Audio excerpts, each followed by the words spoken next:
Oke, what's up guys? Assalamualaikum warahmatullahi wabarakatuh.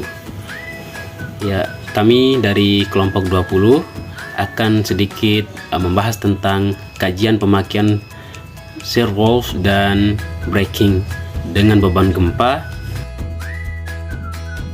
Bagi Faris, sebagai pemateri pertama, ingin memaparkan hasil kerja kelompok kami. Yang pertama, shear wall. Shear wall atau dinding geser adalah dinding yang dirancang untuk menahan gaya lateral akibat gempa bumi dan angin. Shear wall sangat penting bagi bangunan bertingkat tinggi karena selain untuk mencegah kegagalan dinding eksterior, dinding geser juga mendukung beberapa lantai gedung dan memastikan bahwa struktur tidak runtuh akibat gerakan lateral saat gempa bumi. Berdasarkan geometrinya, dinding geser dapat dikategorikan sebagai berikut. Flexural wall, dinding langsing, yaitu dinding geser yang memiliki rasio HW per LW lebih dari sama dengan 2 dan desainnya dikontrol oleh perilaku lentur.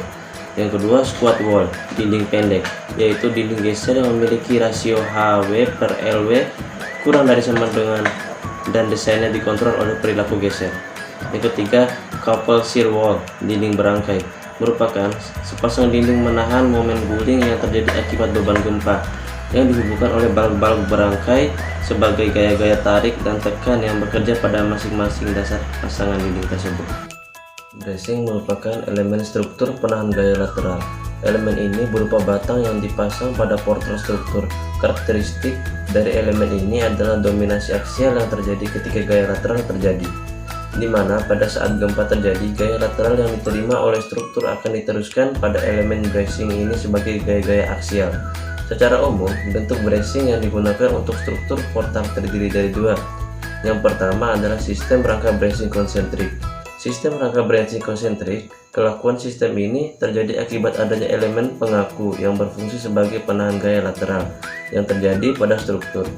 Penyerapan energi pada sistem ini dilakukan melalui pelelehan yang dirancang terjadi pada pelat buhur.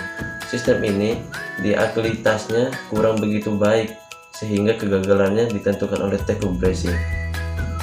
Yang kedua, sistem rangka bracing eksentrik.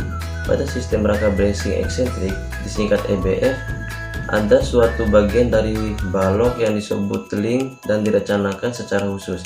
EBF diharapkan dapat mengalami deformasi inner statis yang cukup besar pada link saat memikul gaya-gaya akibat beban gempa. Rencana karena elemen link tersebut berfungsi sebagai pendisipasi energi ketika struktur menerima beban gempa. Pendisipasian energi ini diwujudkan dalam bentuk plastifikasi pada elemen link tersebut.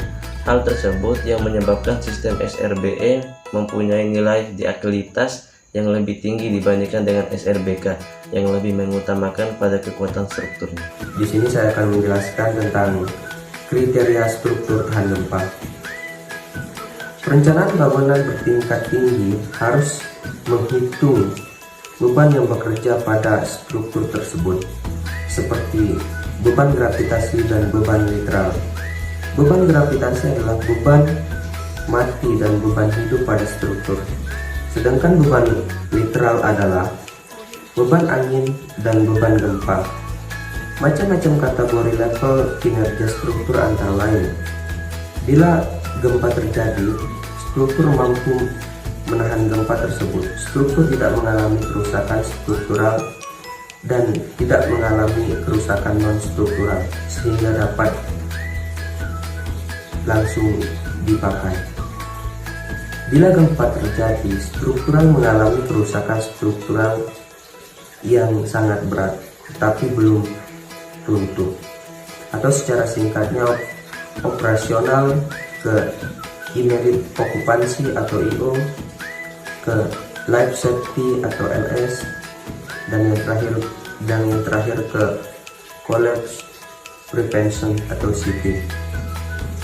Bila terjadi gempa, tidak ada kerusakan berat seperti pada struktur dan non-struktur atau bangunan tetap berfungsi. Bila gempa terjadi, struktur mampu menahan gempa dengan sedikit kerusakan struktural. Manusia yang tinggal atau berada pada bangunan tersebut terjaga keselamatannya dari gempa bumi. Pembebanan. Pembebanan yang dimasukkan adalah beban mati atau DL, beban mati tambahan atau SDL, beban hidup atau LL, beban gempa untuk arah X, EX, dan beban gempa untuk arah Y, EY. Beban mati pada gedung dihitung otomatis oleh program ETED.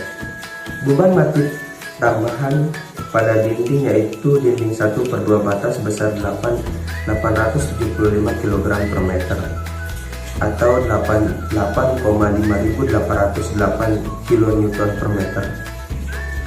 Pada pelat lantai 2 lantai 15 yaitu langit-langit plus penggantung, spesi dan penutup lantai sebesar 63 kg per meter persegi atau 0,6178 kN per meter persegi.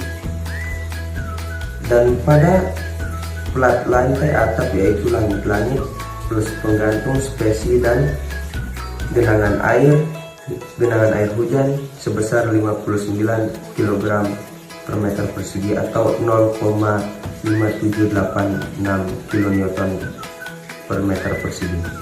Beban hidup yang digunakan sesuai SNI 03-1727/2013 adalah 0,96 kN per meter persegi. Untuk dek atap gedung dan 1,92 kN per meter persegi untuk kamar dan koridor. Beban gempa yang digunakan sesuai dengan SNI 1726/2012 yaitu dengan wilayah Karawang dengan kondisi tanah sedang. Jadi untuk kesimpulannya di sini, dimensi bracing yang menghasilkan grip yang sama adalah WF 27 kali 281 untuk lantai 1 sampai lantai 5, WF 14 kali 132 untuk lantai 6 sampai lantai 10, dan WF 12 kali 87 untuk lantai 11 sampai 15.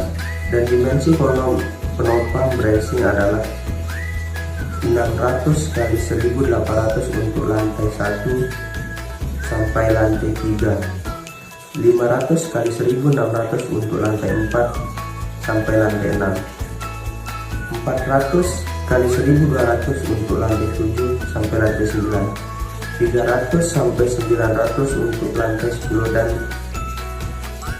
12, 300 kali 800 untuk lantai 13 sampai 15. Jadi untuk struktur gedung dengan shear wall memiliki kekuatan dan kekakuan yang lebih besar daripada struktur gedung dengan bracing. Kedua struktur memiliki level kinerja yang sama yaitu immediate occupancy atau IO. Mungkin hanya itu yang bisa saya jelaskan. Terima kasih. Wassalamualaikum warahmatullahi wabarakatuh. Oke guys, terima kasih atas perhatiannya. Thank you for watching. Dan jangan lupa like, comment, and subscribe. Oke, thank you guys. Assalamualaikum warahmatullahi wabarakatuh. Bye. See you.